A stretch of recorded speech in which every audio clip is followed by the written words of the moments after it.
Let's get a word on the big political stories of the day. Chloe Dobbs, political commentator, is with us. How are you doing, Chloe? Good, thank you, Ian. How are you? Good as gold at this end. Nice to have you with us. I mean, let's start with this curious position of Keir Starmer, who... you might not have heard this, Chloe. It's a bit of breaking news for you. Keir Starmer's going to smash the gangs. Who knew?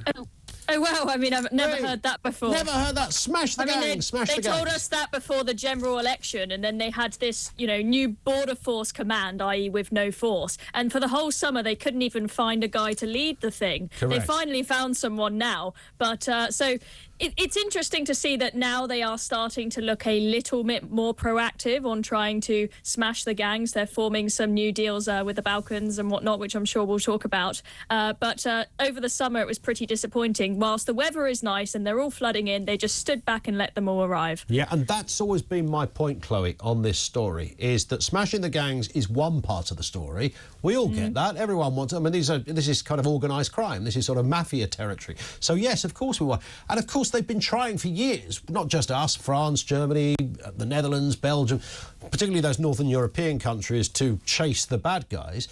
But actually what people want is for somebody to stop the boats. I mean, that's the bit that Keir Starmer or Yvette Cooper almost never refer to.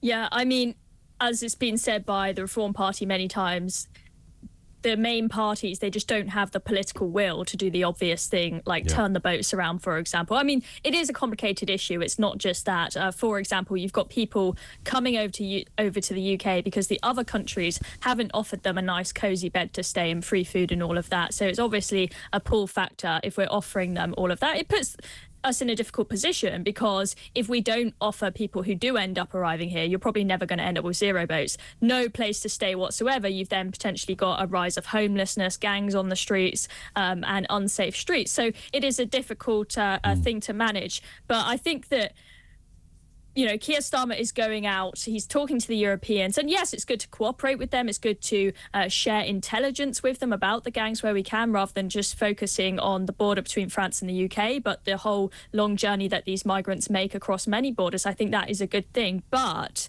you know, I'll believe it when I see it, right? You've got the difficult thing with solving the migration problem is the incentives of different countries. I mean, for example, we give the French, nearly £500 million we agreed to give them. But if we don't really hold them accountable, there is no incentive for them to do anything, because France would love the migrants to be our problem. There's just no incentive for them to keep them in their country. They want them to come to Britain, and that is going to be the problem with almost any country that you deal with. You know, Keir Starmer might hand money over to all these countries in the Balkans, and then they just put it in their pockets and do nothing. You're right. I mean, the point about France, I mean, I've forgotten how many times I heard a Prime Minister, mostly the last lot, talk about we're going to give France another X amount of tens of millions of pounds. I genuinely cannot... I do this for a living, Chloe. I can't work out what we got for our money there. I honestly do not know what the millions and millions of pounds we've given to France is there to do. I genuinely don't. No, I mean, when we first made this deal, we had an issue with the Brits wanted to go on the beaches in France and do joint patrols with the French, and the French said, no, I mean, maybe you can stand and watch, but don't get involved in our business, don't get involved in our jobs. Yeah, I mean, it's just unbelievable. And, you know, as you say, these people running these small boat crossings, Ian, they are the mafia, they are gangs, they are sneaky. Those boat crossings and the crossings across various other borders, they cost an insane amount of money, not just because the mafia want to put it all in their pockets and get rich.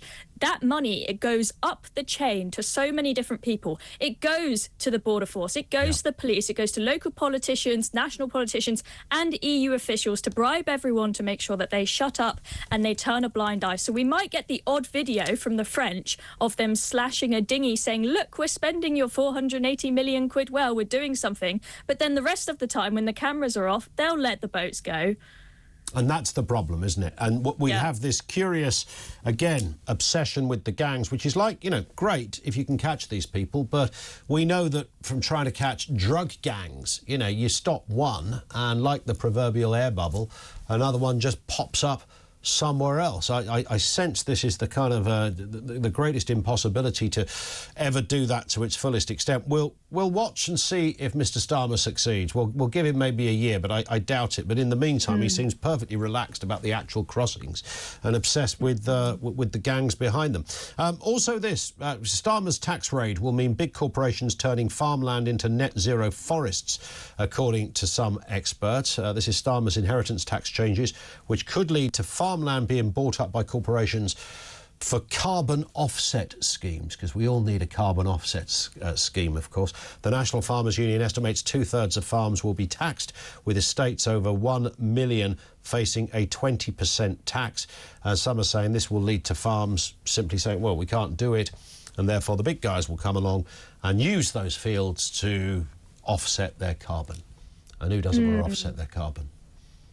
I mean, I would agree that we perhaps need more forests in the UK. We've got a heck of a lot of fields, but not a lot of forests. True. And we could do with more trees. However, what is the best way to go about that? Is the best way to go about that to force farmers who have put so much work into their family business for generations and generations and taught their offspring how to run the farm, make their kids sell it off and it just go to some big corporation? How about instead, you know, maybe you provide some sort of tax incentives or something to the farmers to get them to turn, if they have any fields that are just sitting as grass and not really being farmed and used, that they turn those into forest, for example. That sounds like a better solution. I think that what they are doing to farmers and just family businesses in general in the UK with the changes to inheritance tax is absolutely criminal. Yeah. And I think that from a PR standpoint, I think it's going to get a lot worse for them over the next year or so when you start seeing businesses, renowned family businesses loved by their communities, start closing down. And Richard Tice, he stood up in Parliament and he made a question about the fact that he is hearing that you've got farmers genuinely considering suicide before Rachel Reeves's inheritance tax changes come into place so that their kids don't have to sell off the farm, which is a horrifying thought. But he was just sort of shut down in the comments, like, how dare you bring up such a touchy subject? But I think it was a pretty important question to raise. And if it is the case that they ignore Richard Tice on that now, but then in several months' time we start hearing in the news that we've got some old farmers start toppling themselves just because of this tax change, it's going to be horrendous for the Labour Party. It's going to be awful. But to me, it comes sort of under that umbrella, Chloe, of you know, like the winter fuel thing.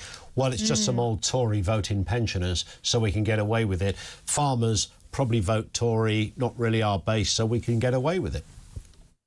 Yeah, I mean, maybe that is what they think. I mean, first of all, I think from a moral standpoint, people still see that that's pretty disgusting to just disregard them, let them freeze to death, let their farm wither away just because they're a Tory voter. And maybe with the winter fuel allowance, they thought, oh, we can do what we want to the old people because they don't normally vote for us. But look how that affected them. It's not like they got away with it, right? Their approval ratings have been plummeting and plummeting and plummeting.